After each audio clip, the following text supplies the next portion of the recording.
श्रीपादराजं शरणं प्रपद्ये. अध्याय 10. श्रीपादांचे वय 3 वर्ष. श्री नरसिंहस्वामींच्या विविध रूपांचे वर्णन. मी तिरुमल दासांची अनुमती घेऊन कुर्वापूरकडे प्रवास चालू केला. श्रीपादांच्या लीला मनात आठवल्या की अंग रोमांचित होई. मार्गात थोडे अंतर गेल्यावर मला एक अश्वत्थ म्हणजे पिंपळ वृक्ष दिसला.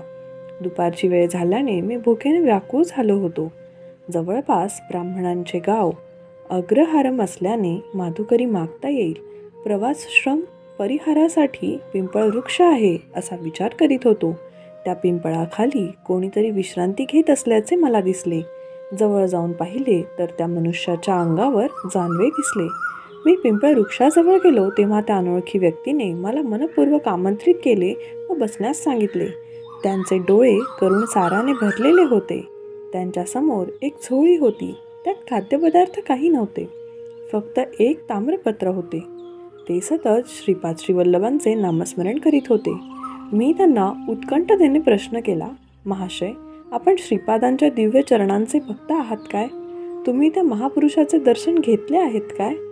मग ते अशा प्रकारे म्हणाले, महोदय, माझी जन्म कुलीन वैश्य परिवारात झाला. माझे नाव सुबैया श्रेष्ठी.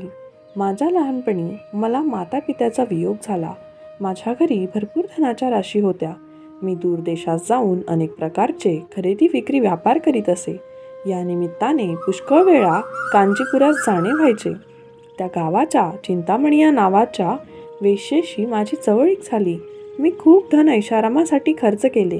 केरळ देशाच्या पालक्काडू या प्रांतात बल्वीमंगल या नावाचा ब्राह्मणसुद्धा व्यापाराच्या निमित्ताने कांचीपुरमला येत असे. तो सुगंधी द्रव्याचा अरबी नागरिकांना विक्रय करून त्याचकडून रत्नराशी व घोडे घ्यायचा. कधीकधी आम्ही दोघे जण मिळून व्यापार करीत होतो. आमच्याकडून सम्राट व राजे उच्च जातीचे घोडे विकत घेत होते. दुर्दैवाने आम्ही दोघे वैश्येच्या संगतीमुळे भ्रष्ट झालो. अरबांशी थोडा काळ आमच्या दोघांचा व्यापार चांगला चालला. त्यानंतर अरबांनी आमच्याकडून पुष्कळ धन घेऊन चांगल्याऐवजी खूप हलक्या जातीचे घोडे आम्हास दिले. व्यापारामध्ये आमचे मोठे नुकसान झाले. व्यापारातील नुकसानीबरोबर आमची संपत्ती देखील नष्ट झाली. माझी पत्नी मनोव्यथेने मरण पावली. मला एक मंद बुद्धीचा पुत्र होता. त्याचाही अकाली मृत्यू झाला. बेटा, सगळ्या तीर्थात श्रेष्ठ आणि विख्यात असलेले पादगया तीर्थक्षेत्र जेथे आहे ते पेठिकापूर माझे मूळ गाव. मी अज्ञानी असल्याने देवब्राह्मणांचा अपमान करीत होतो. कर्ज वसुलीसाठी मी कुमार्गाचा अवलंब करीत होतो. एकदा अप्पलराज शर्मांच्या घरी आईनवल्लीहून बरेच नातेवाईक आले. त्या सगळ्यांच्या भोजनाची व इतर सोय करण्यासाठी अप्पलराजांजवळ पुरेसे धन नव्हते. श्रेष्ठींचे कुलपुरोहित असल्याच्या कारणाने श्रेष्ठींची भेट घेतली असती तर त्यांनी सर्व सामुग्री विनामूल्य दिली असती. मग ते दान झाले असते. परंतु श्री अप्पलराज शर्मा कोणतेही दान स्वीकारत नसत. नाईलाज म्हणून त्यांनी एका वराह एवढ्या रमेची जिन्नस माझ्या दुकानातून उधार घेतली. नातेवाईक गेल्यावर माझी रक्कम परत करण्यासाठी अप्पलराजांना मी हैराण केले. माझ्याकडे धन नाही. जेव्हा माझ्याकडे धन मिळेल तेव्हा मी अवश्य परत करीन असे राजशर्मा म्हणाले. मी चक्रवाढ व्याज घेण्यात तरबेज होतो. काळ चालत होता. मी व्याजावर व्याज चढवून खोटे हिशोब दाखवून 10 वराह देणे बाकी आहे असे अप्पलराज शर्मास कळवले. तेवढे धन मला देण्यास अप्पलराज शर्मांनी आपले राहते घर विकावे लागले. त्या काळातल्या दराप्रमाणे ते घर विकत घेतल्यास अप्पलराज शर्मांना 1-2 वराह दिल्याने हिशोब बरोबर असे सर्व लोकांनी मला सांगितले. राजशर्मा गृहावीण करणे हाच माझा संकल्प होता. माझ्या या दुष्ट विचार लक्षात येताच व्यंकटप्पा म्हणाले, अरे दुरात्मा, धनाच्या मधाने अंध होऊन मनास येईल तसे तू वागत आहेस. आमच्या कुलपुरोहिताचा अपमान झाल्यास आमचा अपमान झाल्यासारखे आहे. तू तुझी वागणूक बदल, नाहीतर तुझी मोठी हानी होईल. ज्वलंत अग्नीपेक्षा पवित्र असलेल्या राजशर्मास तू असले कष्ट देतोस, या कारणाने रौरवादी नरकात पडशील. एकदा श्रीपाद श्रेष्ठींच्या घरी असताना मी श्रेष्ठींना कुचेष्टेने म्हणालो, राजशर्मा जर माझे कर्ज फेडू शकत नसतील तर त्यांच्या पुत्रापैकी एका पुत्रास माझ्या दुकानात चाकरी करण्यास पाठवू शकतात किंवा ते चाकरी करण्यास येऊ शकतात. एक मुलगा आंधळा व दुसरा पंगू तिसरा हा श्रीपाद केवळ 3 वर्षाचा, मग माझे कर्ज कसे फेडले जाऊ शकेल? असे ऐकून श्रेष्ठींचे मन फार दुखावले. त्यांच्या नेत्रातून अश्रुधारा वाहू लागल्या. श्रीपादांनी आपल्या दिव्य हस्तांनी त्यांचे अश्रू पुसले व म्हणाले, आजोबा, मी असताना भय कसले? हिरण्याक्ष व हिरण्यकश्यप यांचा संहार मीच केला, तर सुबैयाचे कर्ज फेडणे मला कठीण आहे काय? असे म्हणून माझ्याकडे वळून म्हणाला, अहो, तुमचे कर्ज मी फेडीन. चला तुमच्या दुकानात. मी दुकानात काम करून कर्ज फेडीन. कर्ज फिटल्यावर मात्र तुमच्या घरी लक्ष्मी देवी राहणार नाही. नीट विचार करा. गर्वाने अंध झालेल्या व स्वभावाने दुष्ट असलेल्या मी त्या प्रस्तावास संमती दिली. व्यंकटप्पा श्रेष्ठी श्रीपाद प्रभूंना आपल्या खांद्यावर उचलून माझ्या दुकानात घेऊन आले व म्हणाले, सुबैया, श्रीपादांच्या ऐवजी मी तुमच्या दुकानात काम करतो, चालेल का? मी ते अमान्य केले. इतक्या दुकानात एक जटाधारी संन्यासी आला आणि सुबैया श्रेष्ठींचे दुकान कोठे आहे असे त्याने विचारले. मी त्याला सांगितले की मीच सुबैया श्रेष्ठी असून ज्या दुकानाच्या जवळ आपण भेटलो आहोत ते दुकान माझेच आहे. नंतर तो म्हणाला, महोदय, मला ताबडतोब एका तांब्याचे भांडे हवे आहे. किंमत जास्त असली तरी चालेल. कृपया तुम्ही मला ते तांब्याचे भांडे दिल्यास मी ते घेऊन लगेचच निघून जाईल. माझ्या दुकानात 32 तांब्याची पात्रे होती, परंतु मी त्याला म्हणालो की माझ्याकडे एकच तांब्याचे पात्र आहे आणि 10 वराह देऊ शकत असल्यास मी ते देईन. तो चटकन कबूल झाला. त्याची एकच अट होती की ते पात्र व्यंकप्पा श्रेष्ठींच्या मांडीवर बसलेल्या श्री श्रीपादांनी आपल्या हातांनी त्या संन्याशास द्यावे. श्रीपाद त्याला कबूल झाले. श्रीपादांनी स्वहस्ते ते पात्र संन्याशास दिले. श्रीपाद हसत होते. तो जटाधारी साधूसुद्धा हसत होता. श्रीपाद संन्याशास म्हणाले, तुझी इच्छा पूर्ण होईल. तुझ्या घरी लक्ष्मी देवी स्थिर राहील. तू तुझी संन्यास दीक्षा सोडून स्वगृही जा. तुझी पत्नी आणि मुले तुझी वाट पाहत आहेत. तो जटाधारी संन्यासी अत्यंत आनंदित होऊन निघून गेला. व्यंकटप्पा श्रेष्ठी आणि अप्पल राजशर्मा यांचा अपमान करावा अशी माझी इच्छा होती. माझी इच्छा त्या दिवशी पूर्ण झाल्याने मी अहंकाराने म्हणालो, आज एका तांब्याच्या भांड्याच्या विक्रीत मला विशेष धनलाभ झाला. अप्पल राजकडून यायचे असलेले 10 वराहाचे कर्ज फिटले आणि मला वाटते म्हणून या क्षणापासून श्रीपाद कर्जबंधनातून मुक्त झाले. तथापि व्यंकटप्पा श्रेष्ठींना वाटत होते की ते विधान गायत्री देवीच्या साक्षीने शपथ घेऊन केले जावे. मी दुर्भागी व्यक्ती म्हणून तशी शपथ घेतली. बेटा शंकर भट्टा, सिद्धपुरुष आणि अवधूताकडून त्यांच्या कृपेचे प्रतीक म्हणून तांब्याचा एक तुकडा जरी मिळाला तरी प्राप्तकर्त्याला अमाप धन प्राप्त होते. तो संन्यासी किती भाग्यवान होता. दत्तप्रभूंचे नूतन अवतार असलेल्या श्रीपादांची कृपा म्हणून त्याला तांब्याचे भांडे श्रीपादांकडून प्राप्त झाले. मी अत्यंत दुर्भागी होतो. त्या क्षणापासून माझ्या शरीर, मन आणि आत्मा यांमध्ये चमकणाऱ्या लक्ष्मी देवीच्या स्फुल्लिंगाचा लोप होऊ लागला. श्रीपादांच्या लीला अकल्पनीय व अचिंत्य असतात. त्यांच्या उपस्थितीतच उच्चारलेला प्रत्येक शब्द हा सत्य होतो. माझ्याकडे 32 ताम्रपात्रे असताना सुद्धा मी माझ्याकडे फक्त एकच आहे असे खोटे बोललो. श्रीपादांनी मला असत्य वचनाला सत्यात परिवर्तित केले. श्री व्यंकटप्पा श्रेष्ठी व श्रीपाद घरी गेल्यानंतर मी दुकान तपासले तर 31 भांड्याऐवजी एकच ताम्रपात्र होते. मला 10 वराह मिळाले असलेत असा खोटा हिशोब मी दाखवला होता. या लीलेद्वारे श्रीपादांनी अप्पलराज शर्माचे काही संशय दूर केले. सूर्योदयापूर्वीचा आणि सूर्यास्तापूर्वीचा काळ हा अत्यंत पवित्र असतो. प्रातःसंध्येच्या समयी आणि सायंसंध्येच्या वेळी अग्नि उपासना म्हणजे अग्निहोत्र करणे विशेष फलदायी असते. अरुणोदय काळी सूर्य भगवान सर्व शक्तींच्या स्रोतांनी सिद्ध असतात. सायंकाळी या सर्व शक्ती पुनरपी सूर्यात विलीन होतात. यावर मी म्हणालो, महाशय, द्वान स्वीकारल्यास पुण्य कमी होते असे मी पूर्वी ऐकले होते, परंतु द्वान स्वीकारले नाही तर पाप लागते असे आपल्याकडून ऐकले. या गोष्टीचा अर्थबोध होऊ शकला नाही. एवढेच नाही तर श्रीपाद श्री दत्तात्रेयांचे अवतार असे म्हणतात. तेच नरसिंह अवतार, शंकराचा अवतार असे वेगळ्या पद्धतीने सांगितले जाते. शिवामध्ये अनसूयेचे तत्व कसे अंतर्भूत आहे हे समजत नाही. कृपया खुलासा करावा. तेव्हा सुबैया श्रेष्ठी म्हणाले, तू भुकेलेला आहेस. कुणीही याचक तुझ्या घरी अन्नाची याचना करीत असल्यास त्याच्या जातीपातीचा विचार न करता त्याला चांगले अन्न खायला व चांगले पाणी प्यायला द्यावे, अशी सूचना श्रीपाद वल्लभ आपल्या भक्तांना नेहमी देत असतात. प्रथम तू भोजन कर. जवळच पाण्याचा तलाव आहे. कृपया शुचिर्भूत होऊन मग ये. त्या दरम्यान पलीकडे दिसत असलेल्या केळीच्या झाडांची 2 पाने मी घेऊन आलो. हिरव्या दोडक्याचे वरण व भात आज भोजनास आहे. हे मधुर अमृत प्रमाणे अत्यंत स्वादिष्ट असेल.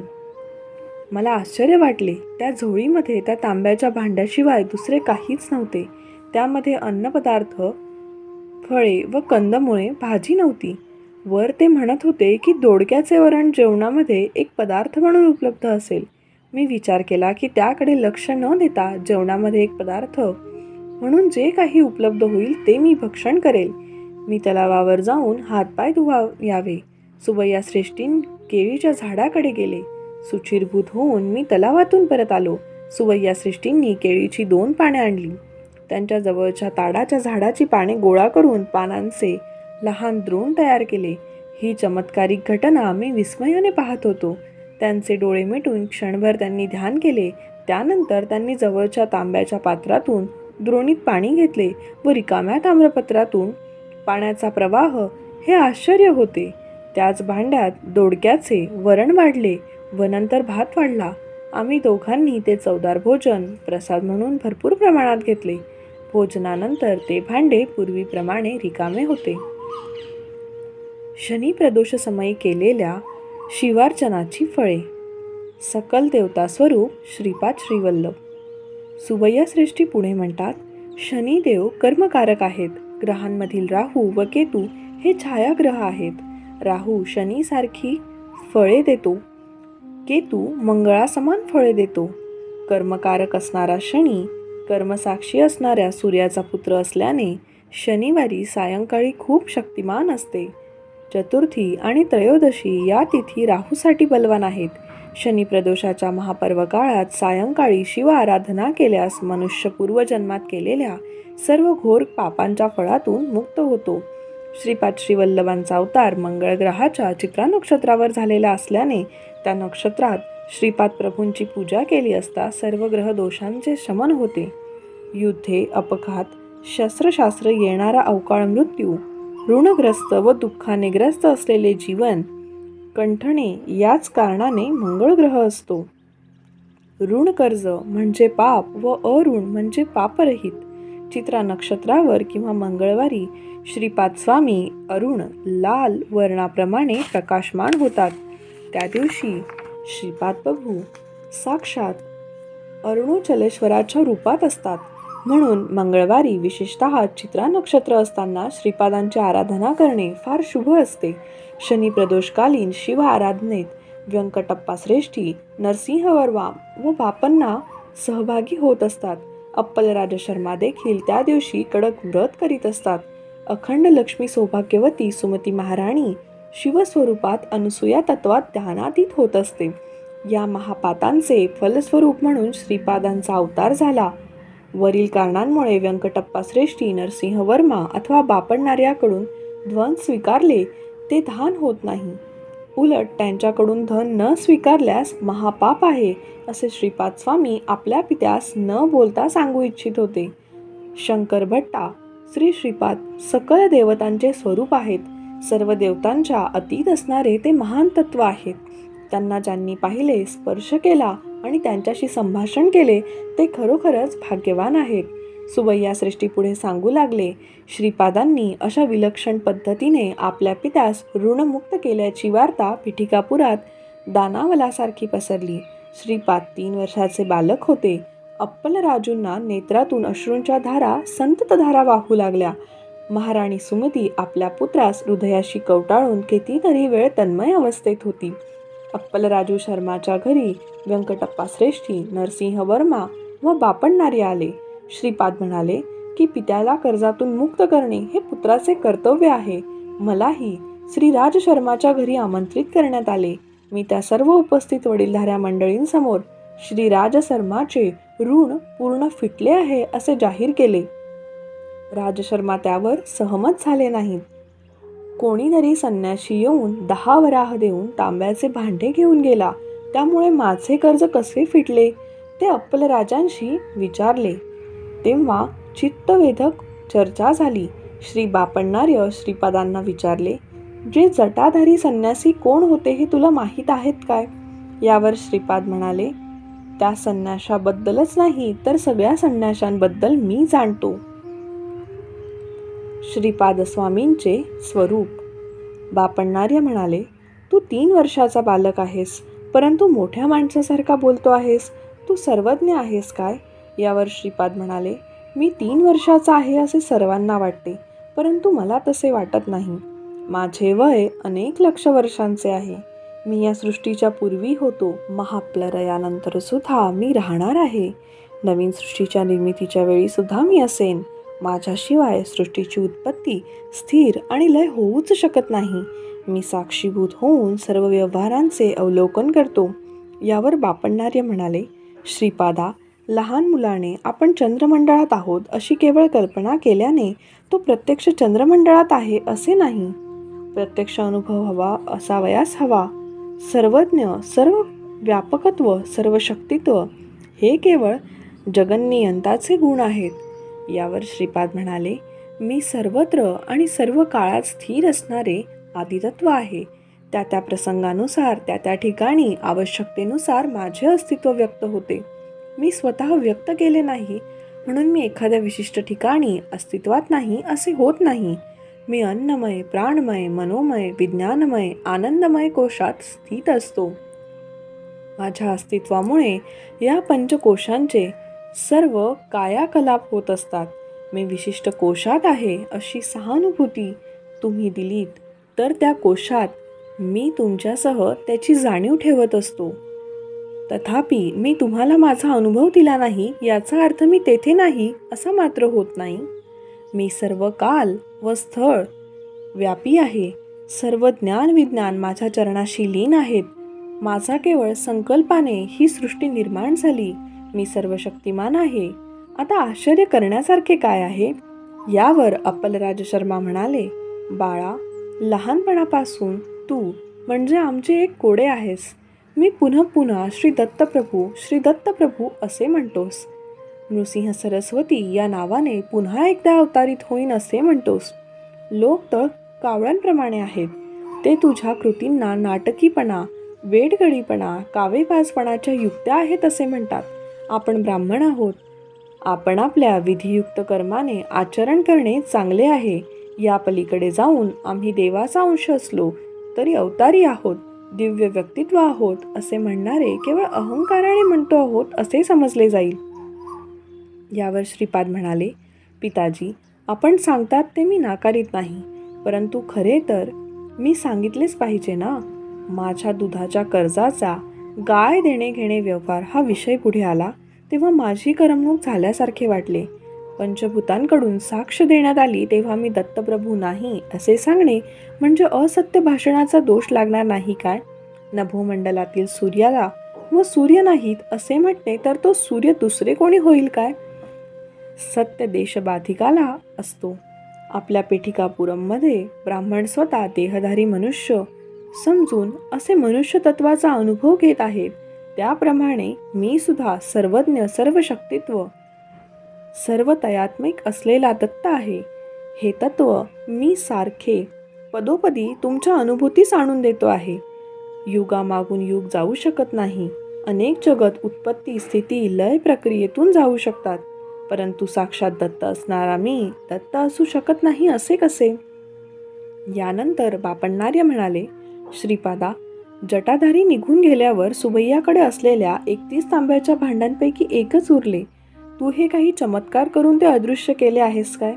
यावर श्रीपाद प्रभू म्हणाले, प्रत्येक घटना काळाच्या व कर्माच्या अनुसार कोणत्या तरी कारणाने घडत असते. कारणाशिवाय कर्म होऊ शकत नाही. हा निसर्गाचा अनुलंघनीय नियम आहे.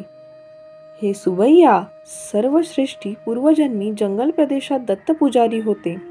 जंगलामध्ये दत्त दर्शन घेण्यास लोक क्वचित येत असत. त्यांच्यातील स्त्री वासनेचे उन्मत्त वळण घेतले. स्त्री लोलूप असणारा हा पुजारी प्राचीन कालापासून त्याच्या पूजांच्या पूजेतील मोठी तांब्याची दत्तमूर्ती विकण्याच्या विचारात होता. त्याने मूर्ती विकून आलेले धन आपल्या रखेलीस दिले. लोकांनी दत्तमूर्ती चोरीस गेल्याचे त्यांना सांगितले. जटाधारी बनून येथे आलेल्या संन्याशी पूर्वीच्या जन्मात लौकिक व्यवहारात अडकलेला एक सोनार होता. त्याने पूर्वजन्मी धनाच्या आशेने त्या दत्तमूर्तीस वितळले होते. त्या जन्मी तो जन्म दरिद्र होऊन जन्माला आला.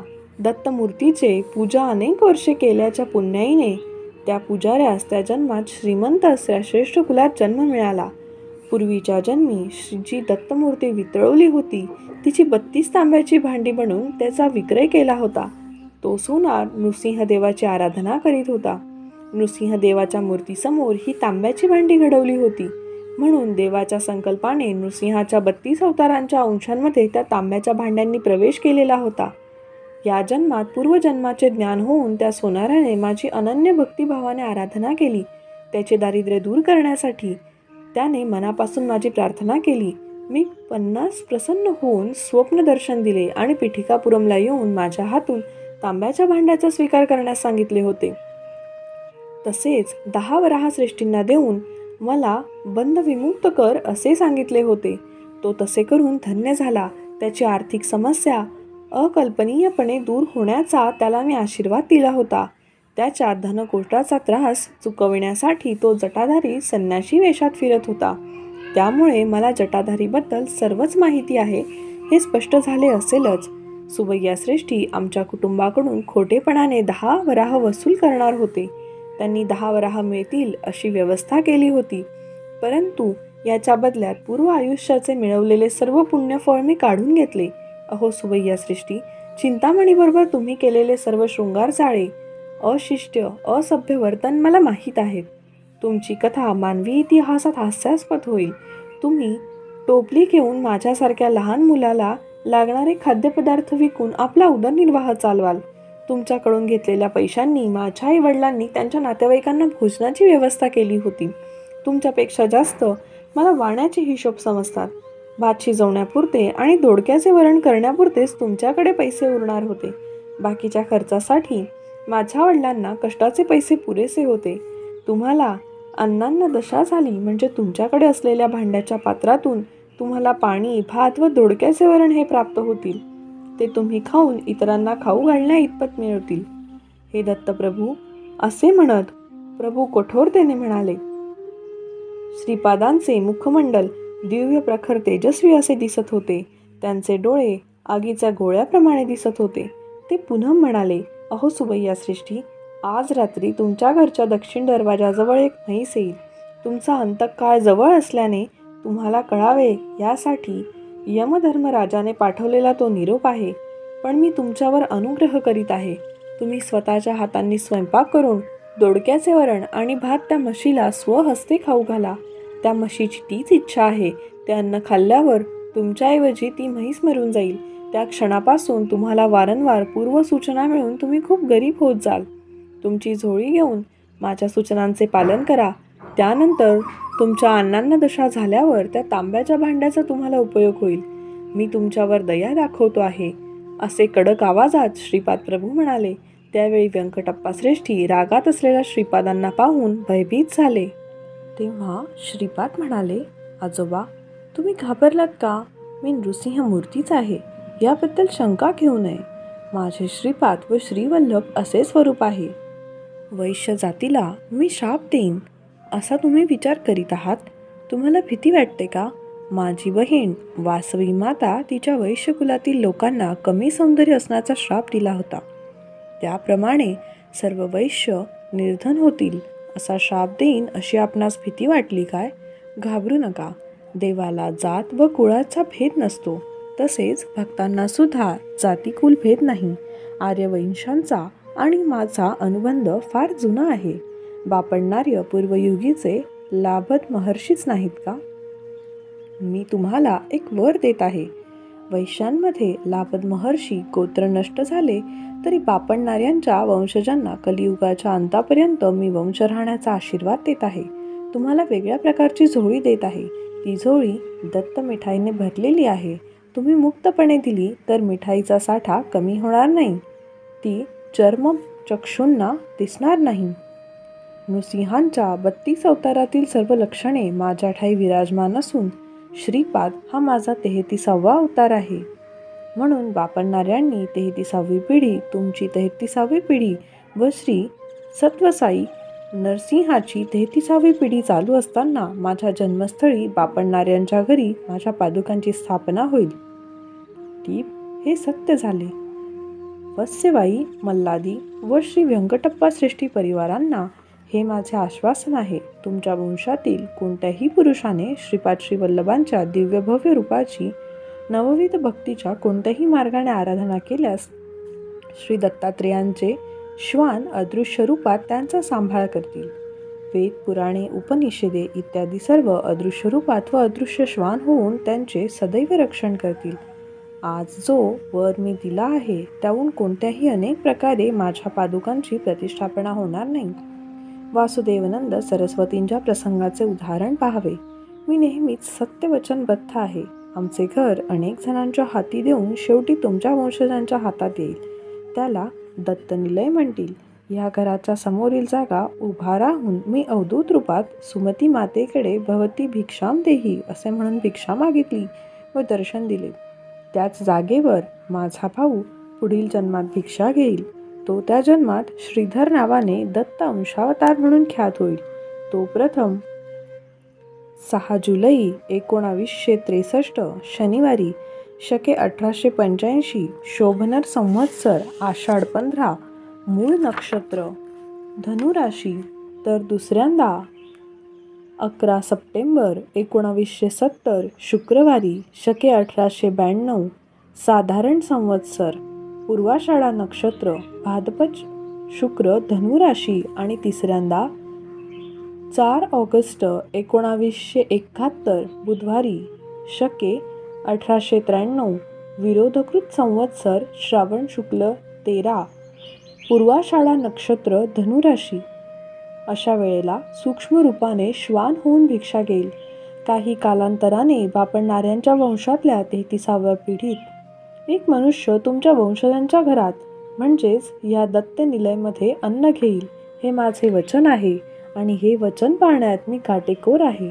टीप: श्रीधर स्वामी हा अवतार दिनांक 8 डिसेंबर 1908 ते 19 एप्रिल 1973 ह्या काळात झालेला आहे. इतक्यात व्यंकटप्पा श्रेष्ठींनी श्रीपादांना कवेत घेतले. त्यांच्या डोळ्यांमधून आनंदाश्रू वाहू लागले. बापणणाऱ्यांच्या तोंडातून शब्द फुटत नव्हते. सुमती माता हे सर्व स्वप्न आहे की वैष्णवी माया अशा संदेहात पडली. अप्पलराज शर्मांचे मन स्तंभित झाले. श्रीपादांचे दोन्ही भाऊ त्यांच्याकडे भीत भीत बघत होते. हा आमचा धाकटा भाऊ की दत्तप्रभू असा विचार ते करू लागले.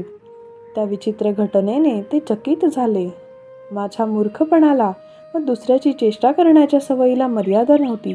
त्यामुळे मी म्हणालो, श्रीपादा, गतिमान शक्तींनी जेव्हा मानवी स्वरूप धारण केले होते तेव्हा त्या कृष्ण अवतारात पत्नी बनल्या. जर ती स्त्रियांबद्दलची आसक्ती नव्हती तर ते दुसरे काय होते? अवतारांच्या बाबतीत ती दिव्य लीला होती, पण आमच्या बाबतीत मात्र ती स्त्री आसक्ती. काय हा पक्षपात?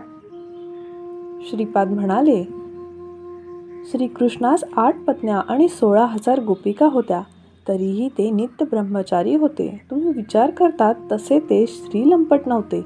ते मुळीच शारीरिक नाते नव्हते. आत्मसंबंधाने त्या सर्व पत्न्या होत्या. धारण केलेला आत्मा पत्नी तर धारण करणारा आत्मा पती होता. यापेक्षा अधिक काय होते? देवेंद्राला मनुष्य रूप घेण्याचा श्राप मिळाला तेव्हा शचीदेवी द्रौपदी म्हणून जन्माला आली. देवेंद्र 5 रूपे घेऊन 5 पांडव म्हणून जन्मास आला. 5 पती असून सुद्धा फक्त अर्जुनाबरोबर द्रौपदीने शय्यसुख घेतले. धर्म वेगळा आहे आणि धर्मातील अतिसूक्ष्म भेद पूर्णपणे वेगळा आहे. कुंती मातेला शब्द मागे घेण्याची सवय नव्हती. द्रौपदीने फक्त अर्जुनालाच निवडले. फक्त अर्जुनाने स्वयंवरामध्ये मत्स्यभेद केला.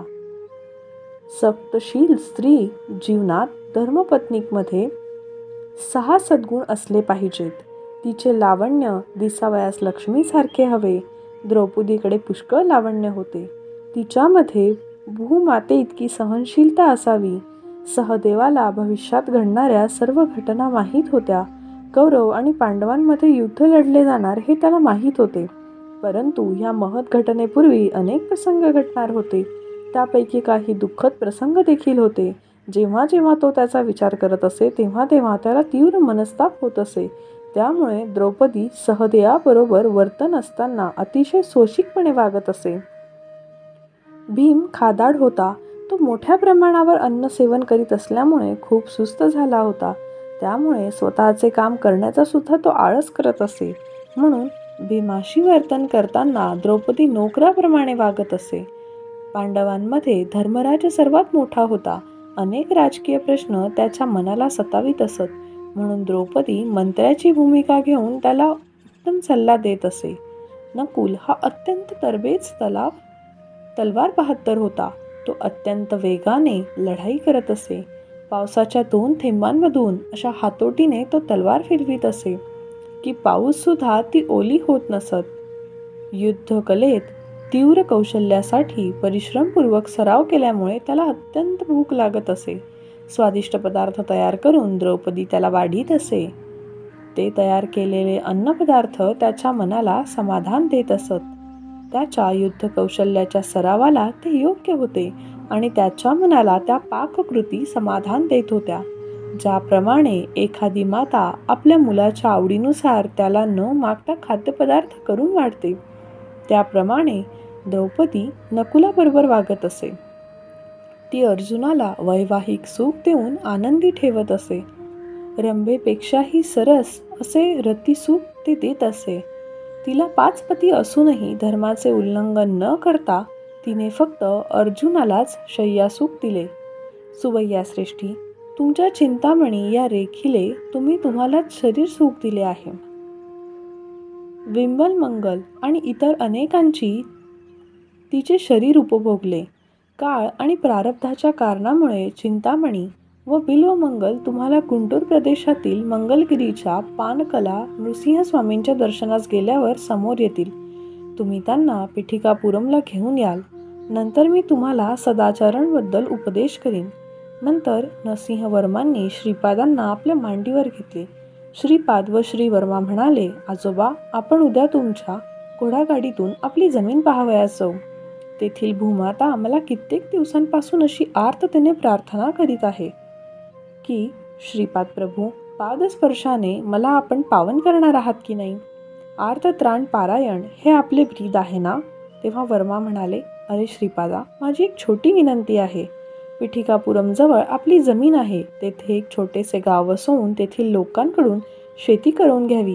गावकऱ्यांना कमी पैशात शेती कसायला द्यावी. जमीनदाराचे व्यवहार पाहण्यासाठी तुझ्या वडिलांना करणम तलाटी म्हणजे कुलकर्णी पद द्यावे असा माझा विचार आहे. आपल्याकडे साध्या ऐनवल्लीचे कुलकर्णी पद नाही, होय ना. यावर श्रीपाद हास्य करून म्हणाले, आजोबा, तुम्ही तुमच्या जमीनदारीचा विचार केला, परंतु माझ्या ईश्वरी जमीनदाराचा विचार केला नाही. हे मला स्वीकारार्ह नाही. तुम्ही अगोदर माझ्या वडिलांना कुलकर्णी तलाठी होण्यास सांगाल. नंतर तुम्ही म्हणाल, श्रीपादा, तू कुलकर्णी हो. यामुळे घंटीकोटा श्रीपाद श्रीवल्लम राजशर्मा अमुक गावचा तलाठी कुलकर्णी होता एवढाच इतिहास शिल्लक राहील. जे कुलकर्णीपण मी करणार आहे ते विश्वात्मक आहे. माझे हिशोब मला माहिती आहेत. दररोज कोट्यावधी पुण्यराशींचे, हिऱ्यांचे व दागिन्यांची उलाढाल होत असते. माझ्या अवताराचे प्रयोजन विश्वकुंडलिनीत हलवून टाकायचे आहे. गावांना, शहरांना, पुण्यक्षेत्रांना सुद्धा माणसांप्रमाणे कुंडलिनी असते. सांध्र संधुदेव यांचे ज्ञान ज्यांना आहे अशांनाच अवगत होऊ शकणारे हे योग रहस्य आहे. पिठिकापुरमची कुंडलिनी फक्त बापण्णार्य व्यंकटप्पा श्रेष्ठी आणि वत्सेबाई यांच्या परिवारांच्या 33व्या पिढीमध्ये कंपित होऊ शकते. आताच काय घाई आहे. दैववशाने तुम्हाला लाभलेल्या या महापुण्य काळातील प्रत्येक क्षणाचा उत्तम उपयोग करून घ्यावा. सुबैया श्रेष्ठी म्हणतात, प्रिय शंकर भट्टा, श्रीपादांना पिठिकापुरमला कायम ठेवण्यासाठी श्री नरसिंहवर्मा वरीलप्रमाणे त्यांनी प्रयत्न केला. श्रीपादांचे वैभव. माझ्यात अज्ञान मोठ्या प्रमाणावर भरले होते. श्रीपाद श्रीवल्लभांनी मी स्वतः कृष्ण आहे असे जाहीर केले होते. त्यावेळी मी अज्ञातून कुचेष्टेने प्रश्न केला, श्रीपादा, तू स्वतःला कृष्ण म्हणवतोस, तर आर्यभ्रष्टा व 16 सहस्र गोपिका या अवतारात सुद्धा आहेत काय? यावर मंद हास्य करून श्रीपाद म्हणाले, माझ्या अष्टाविधा प्रकृतीच अष्टाभार्या आहेत. 16 कलांनी युक्त हा माझा अवतार आहे. या माझ्या दिव्य आत्म्यातून म्हणजे श्रीपाद श्रीवल्लभ या अवताराच्या माझ्या शरीर व आत्म्यातून दश दिशांमध्ये शक्ती स्वरूप असणारी स्पंदने क्षणाक्षणाला प्रवर्तित होत आहेत. अशा प्रकारे प्रत्येक क्षणाला एका एका कलेमधून शरीर, मन आणि आत्मतत्वामधून 10 गुणिले 10 गुणिले 10 असे एकूण 1000 स्पंदने प्रवर्तित होतात. या प्रकारे 16 कलांमधून एकूण 16,000 स्पंदने ही प्रवर्तित होतात. याच माझ्या सर्व 16,000 गोपिका आहेत. पूर्वावर्तात त्या सर्व कला मानव रूपात आविर्भूत झाल्या होत्या. या अवतारात त्या सगळ्या निराकार पण गतिमान व स्पंदनशील आहेत. विविध देवता स्वरूपात माझी पूजा आराधना केली तर काही चूक नाही. ती माझीच आराधना होते. माझ्यातील विश्वस्वरूप, विष्णुस्वरूप आणि ब्रह्मास्वरूप यांची आराधना करता येते. तसेच विविध देवतांमधील माझ्या स्वरूपाची आराधना एखादा करू शकतो. वेगवेगळ्या साधना पद्धती साधकाच्या विविध साधना अवस्था, काल, कर्म, कारण्य या जीवाच्या उत्क्रांतीवर प्रभाव टाकीत असतात, असे त्यांनी विवरण केले. नरसिंहाची 32 रूपे. सुबैया श्रेष्ठी म्हणतात की नरसिंहवर्मा या नृसिंहांच्या 32 रूपांचे दर्शन त्या रात्री झाले. ती रूपे अशी: 1. कुंदपाद नरसिंहमूर्ती, 2. कोप नरसिंहमूर्ती, 3. दिव्य नरसिंहमूर्ती, 4. ब्रह्मांड नरसिंहमूर्ती, 5. समुद्र नरसिंहमूर्ती, 6. विश्वरूप नरसिंहमूर्ती, 7. वीर नरसिंहमूर्ती, 8. क्रूर नरसिंहमूर्ती, 9. बीभत्स नरसिंहमूर्ती, 10. रौद्र नरसिंहमूर्ती, 11. धूम्र नरसिंहमूर्ती, 12. वन्नी नरसिंहमूर्ती, 13. व्याघ्र नरसिंहमूर्ती, 14. बिलाड म्हणजेच मांजर नरसिंहमूर्ती, 15. भीम नरसिंहमूर्ती, 16. पाताल नरसिंहमूर्ती, 17. आकाश नरसिंहमूर्ती, 18. वक्र नरसिंहमूर्ती, 19. चक्र नरसिंहमूर्ती, 20. शंख नरसिंहमूर्ती, 21. सत्व नरसिंहमूर्ती, 22. अद्भुत नरसिंहमूर्ती, 23. वेग नरसिंहमूर्ती, 24. विदारण नरसिंहमूर्ती, 25. योगानंद नरसिंहमूर्ती, 26. लक्ष्मी नरसिंहमूर्ती, 27. भद्र नरसिंहमूर्ती, 28. राज नरसिंहमूर्ती, 29. वल्लभ नरसिंहमूर्ती. यानंतर 30वे नरसिंहमूर्ती म्हणून श्रीपाद श्रीवल्लभांना पाहिले. 31व्या अवतारात श्री नरसिंह सरस्वती आणि 32व्या अवतारात नरसिंहमूर्ती स्वरूपात प्रज्ञापूरकचे म्हणजे अक्कलकोट स्वामी समर्थ यांना पाहिले. श्रीनिवासांचा वृत्तांत. अरे बाबा, उद्याचा दिवस फार विचित्र आहे. कन्या म्हणजे भाद्रपद महिना व श्रावण नक्षत्र आहे. कन्या मासामध्ये श्रावण नक्षत्रावर शुक्ल द्वादशी दिवशी सोमवारी सिद्धयोगावर श्री व्यंकटेश्वर अर्चा म्हणजे पूजन रूपात प्रकट झाले. वैशाख शुद्ध सप्तमीला विलंबी नाम संवत्सरामध्ये त्यांनी कुबेराकडून धनसहाय्य घेऊन ऋणपत्र लिहून दिले. श्री पद्मावती देवी मृग नक्षत्रावर जन्माला आली. श्रीनिवास नक्षत्रावर ते अवतरले. त्यांच्या पद्मावती श्रीनिवास विवाह वैशाख शुक्ल दशमी उत्तरा नक्षत्रावर झाला. श्रीनिवास प्रभू देखील भारद्वाज गोत्रामध्ये अवतरले. पांडवांच्या वंशातील सुधवंदा कन्यकाद्वारा झालेला पुत्र आकाश महाराज यांचा भाऊ तोंडमान आकाश राजाला पद्मावती नावाची मुलगी व वसुधानू नावाचा मुलगा होता. पद्मावतीच्या लग्नाच्या वेळी आंदण म्हणून ते राज्य आकाश राजाने श्रीनिवासांना दिले. श्रीनिवास प्रभूंनी अगस्त्य ऋषींच्या सल्ल्यानुसार अर्धे राज्य वसुधनुला वाटून दिले असे सांगून सुवैया श्रेष्ठी मला म्हणजे शंकर भट्टाला म्हणाले, आज तुम्ही विश्रांती घ्या. आपण रात्रभर श्रीपाद प्रभूंच्या दिव्य नामाचे पठण करू. ज्योतिषशास्त्राप्रमाणे उद्याचा दिवस अत्यंत शुभ आहे. मी उद्या तुम्हाला श्रीपाद प्रभूंच्या अति आश्चर्यकारक लीलांचे कथन करील. चिंतामणी आणि बिल्वमंगल यांच्या पिठिकापुरमला कसे आणण्यात आले, श्री गुरूंनी त्यांच्यावर कशी कृपा केली, श्री प्रभूंच्या चमत्कारिक लीलांचे द्योतक असलेले चित्राड म्हणजेच पिठिकापुरम मंडल नावाने ते गाव श्री नरसिंहवर्माच्या शेतात कसे उभारले गेले व नावारूपास आले, हे मी तुम्हाला समजावून सांगेल. भविष्यकाळात घडणाऱ्या विचित्र आणि विशिष्ट गोष्टींबद्दल तसेच श्रीपादांच्या कल्की या अंतिम अवताराबद्दलच्या लीलांबद्दल आपण सविस्तर माहितीसुद्धा देईन. असे म्हणून ते मला शेजारील झोपडीत घेऊन गेले. खजुराच्या झाडाच्या पानांवरून बनवलेल्या 2 चटया तेथे होत्या. उच्च जातीचे 4 कुत्रे त्या झोपडीच्या रक्षणासाठी उभे होते. श्रीपादांच्या ध्यानाने प्राप्त होणारी फळे. श्रीपादांच्या दिव्यलीला इतरांकडून होऊ शकत नाहीत. त्या खूप हृदयमंगल असतात. श्रीपादांच्या केवळ स्मरणानेही अनेक जन्मातील संचित पापांच्या राशी भस्म होतात. अध्याय 10 समाप्त. श्रीपाद श्री वल्लभांचा जय जयकार असो.